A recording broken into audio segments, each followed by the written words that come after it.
Hello, आदाब, नमस्कार। विश्व दर्पण के इस एपिसोड में आपका स्वागत है। आज हम बात करेंगे अफगानिस्तान के तालिबान की। जब से 15 अगस्त को अफगानिस्तान में एक नई हुकूमत कायम हुई, जिसमें के तालिबान मेजॉरिटी में थे, उस वक्त से और उससे पहले से भी इंडियन और वेस्टर्न मीडिया में ऐसी खबरें आती रही हैं कि तालिबान का ताल्लुक हिंदुस्तान के शहर देवबंद के दारुल उलूम से है। मैंने अपने आर्टिकल्स में भी और बहुत सारे इंटरव्यूज में भी इस बात को रिजेक्ट किया है कि तालिबान, जो कि मौजूदा तालिबान है अफगानिस्तान में, उनका दारुल उलूम देवबंद से किसी तरीके का कोई लिंक है। हाँ, ये बात है कि सन 1972 से पहले दारुल उलूम देवबंद में सिर्फ अफगानिस्तान ही नहीं बल्कि आस पड़ोस के बहुत सारे कंट्रीज थे, जैसे कि पाकिस्तान, अफगानिस्तान, मालदीव, श्रीलंका, बांग्लादेश और यहाँ तक कि बर्मा से भी पढ़ने वाले मौलवी और स्टूडेंट्स जो हैं वो दारुल उलूम आते थे। लेकिन सन 1972 के बाद हिंदुस्तानी गवर्नमेंट ने इसके ऊपर पाबंदी लगा दी। उसके बाद से तकरीबन आप समझिए कि पिछले 25 साल में वेस्टर्न मीडिया इस बात को मानने के लिए तैयार नहीं था कि अफगानिस्तान में मौजूद तालिबान जो हैं वो किसी तौर पर भी हिंदुस्तान के दारुल उलूम से कनेक्टेड नहीं है। और उसकी एक वजह जो वो ये बताते थे कि दारुल उलूम देवबंद में जो सिलेबस पढ़ाया जाता है वही सिलेबस उन मदरसों में भी पढ़ाया जाता है जो कि अफगानिस्तान में और स्पेशली अफगानिस्तान के बॉर्डर एरियाज में मौजूद हैं। और इस तरीके से वो हिंदुस्तान के दारुल उलूम को अफगानिस्तान के तालिबान से जोड़ते थे, जो कि एक बहुत ही अजीब चीज नजर आती थी। लेकिन पिछले हफ्ते ही न्यूयॉर्क टाइम्स ने एक नई पहल की है और उसमें एक आर्टिकल छपा है जिसके मुताबिक, जिससे ये जाहिर होता है कि जो मौजूदा तालिबान हैं उनकी मेजॉरिटी या उनके लीडर्स की मेजॉरिटी जो है वो किसी भी तरीके से हिंदुस्तान के दारुल उलूम से कनेक्टेड नहीं रही थी, बल्कि उन्होंने दारुल उलूम हक्कानिया, जो कि अकोरा खटक में पाकिस्तान के खैबर पख्तूनख्वा प्रोविंस में है और पेशावर के करीब है और अफगानिस्तान बॉर्डर से सिर्फ 60 किलोमीटर दूर है, वहां पर तालिबान लीडर्स की मेजॉरिटी ने अपनी एजुकेशन हासिल की। और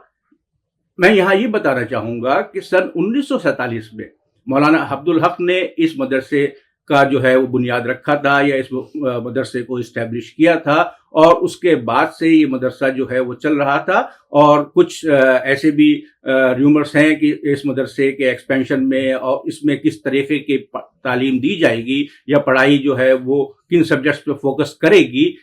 इसके लिए जो है मदरसे को सऊदी गवर्नमेंट की जो है फिनेंशियल एड भी मिलती रही थी और वहां से शायद कुछ वहाबीज़म के जो इन्फ्लुएंस है वो इस मदरसे पर आने शुरू हो गए। लेकिन इसके बावजूद हम ये किसी भी तरह साबित नहीं कर सकते हैं कि मदरसा हक्कानिया जो है या वहां पे पढ़ने वाले तालिबान जो थे उनका किसी भी तरीके से दारुल उलूम देवबंद से कोई लिंक है। अभी जो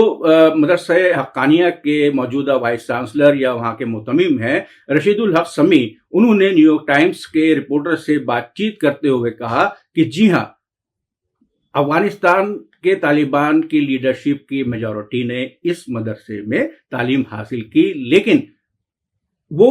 चीजें जो आप वहां पर सन 1990 के बाद से देख रहे थे या सन 2000 के करीब देख रहे थे और आज 2021 में उसमें जबरदस्त तब्दीली आई है। अब मदरसा जो है उन सब चीजों के ऊपर अपना फोकस नहीं करता है जो कि वो उस वक्त करता था, बल्कि अब मदरसे के अंदर आपको एक मॉडर्न एजुकेशनल करिकुलम जो है वो देखने को मिलेगा। आप ये देख पाएंगे कि वहां पर बच्चों को जो है, जो नौजवान तालिब इल्म है वहां के, उनको अंग्रेजी, कंप्यूटर साइंस, ये सब चीजें जो हैं वो भी सिखाई जा रही हैं और उसके अलावा उनको रिलीजियस सब्जेक्ट्स की जानकारी भी मुहैया कराई जा रही है। असल में रशीदुल हक समी जो इस वक्त मदरसा हक्कानिया के वाइस चांसलर हैं, उनके वालिद यानी कि उनके फादर समीउल हक ने, जिनका कि 2018 में मर्डर कर दिया गया था इस्लामाबाद में, और जो कभी पाकिस्तान सीनेट के मेंबर भी रहे थे, यानी कि वो सीनेटर थे पाकिस्तान के, उनको एक तरीके से तालिबान का फादर कहा जाता है, क्योंकि समीउल हक के जमाने में ही तालिबान जो है वो ज्यादा मजबूत होना शुरू हुए और उन्होंने अफगानिस्तान में अपने आप को एक रिकनिंग फोर्स के तौर के ऊपर लोगों से तस्लीम या रिकॉग्नाइज करवाया। और इसके लिए उनको चाहे दूसरे मुल्कों से मदद मिली हो, लेकिन इसमें यहाँ पर ये बात बिल्कुल साफ है कि ये वो उन सब का ताल्लुक जो है वो मदरसा हक्कानिया से रहा, और उसमें कहीं ना कहीं पाकिस्तान सरकार या पाकिस्तान की ISI का भी एक जो है वो कलीदी किरदार यानी कि सेंट्रल रोल रहा है। अब जो मौजूदा दौर में तालिबान की लीडरशिप है, उसमें जो वेस्टर्न मीडिया को सबसे बड़ी बात चुभ रही है कि उसके जो एक्टिंग कैबिनेट है उसमें बहुत बड़ी तादाद में हक्कानिया नेटवर्क, जिसे कि एक टेररिस्ट नेटवर्क कहा जाता है, उसके लोग शामिल किए गए हैं। यानी कि सिराजुद्दीन हक्कानी, जिसको कि अमेरिका ने एक टेररिस्ट एब्सकॉन्डर करार दिया था और उनके सर पर $5 मिलियन का इनाम है, उन्हें अफगानिस्तान का एक्टिंग इंटीरियर मिनिस्टर बनाया गया है। इसके अलावा Amir Khan Muttaqi acting foreign minister हैं, अब्दुल बाकी हक्कानी हायर एजुकेशन मिनिस्टर हैं। इसके अलावा कैबिनेट में और दूसरे ओहदों के ऊपर और गवर्नमेंट के डिफरेंट डिपार्टमेंट्स के आला ओहदों के ऊपर बहुत सारे ऐसे लोग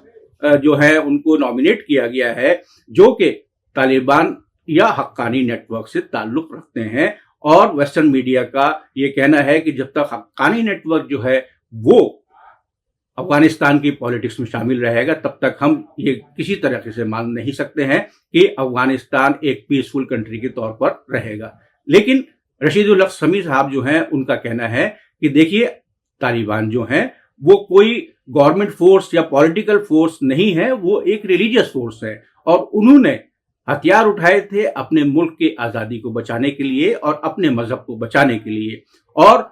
1990 या 2000 के तालिबान और आज के तालिबान में बहुत बड़ा फर्क आ चुका है और उनकी सोच में काफी तब्दीली आई है। तो इसलिए हमें उनको एक चांस देना चाहिए कि वो ये साबित कर सकें कि एक रिलीजियस ग्रुप जो है वो किस तरीके से आपको एक इस्लामिक एडमिनिस्ट्रेटिव गवर्नमेंट जो है वो प्रोवाइड करा सकता है और लोगों के जो फलाह बहबूद है या लोगों के वेलफेयर के लिए वो काम कर सकता है। और मैं यहाँ पर यह भी कहना चाहूंगा कि जो लोग दारुल उलूम देवबंद के ऊपर इल्जाम लगाते हैं कि उसका तालिबान नेटवर्क से या हक्कानी नेटवर्क से कोई ताल्लुक है, तो उन्हें हिस्ट्री जो है उसकी स्टडी करनी चाहिए और ऐसे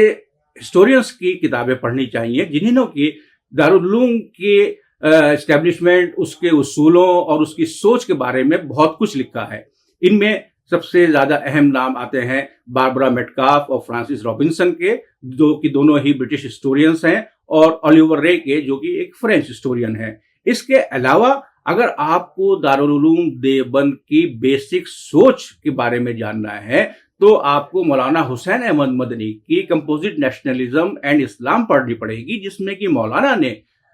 सेक्युलर धारे के ऊपर आप किस तरह एक मजहब के साथ में रह सकते हैं किसी भी मुल्क में, इसके ऊपर अपने ख्यालात का इजहार किया है। यानी कि माइनॉरिटी होते हुए आप किसी दूसरे मेजॉरिटी रिलीजन के साथ किस तरह पीसफुली रह सकते हैं, मौलाना ने इस फंडामेंटल प्रिंसिपल्स की बुनियाद अपनी किताबों में डाली है। और यही सोच, यही secular and peaceful coexistence and tolerance जो है वो दारुल उलूम देवबंद के बुनियादी उसूल हैं। और मुझे ये कहते हुए बिल्कुल गलत साबित नहीं होता है कि हम किसी भी तरीके से दारुल उलूम देवबंद को अफगानिस्तान में होने वाली किसी भी इवेंट के लिए जिम्मेदार ठहरा सकते हैं। उम्मीद है आपको आज का एपिसोड पसंद आया होगा। हमें अपने कमेंट बॉक्स के जरिए अपनी राय से आगाह कराएं। आपसे अगले एपिसोड में फिर मुलाकात होगी। खुदा हाफिज, जय हिंद। मीडिया स्टार वर्ल्ड के और वीडियो देखने के लिए हमारे चैनल को सब्सक्राइब करें और सीधे नोटिफिकेशन पाने के लिए बेल आइकन दबाएं। और अगर हमारी खबर सच्ची और अच्छी लगे तो अपने व्हाट्सएप, इंस्टाग्राम, फेसबुक और ट्विटर अकाउंट पर जरूर शेयर करें।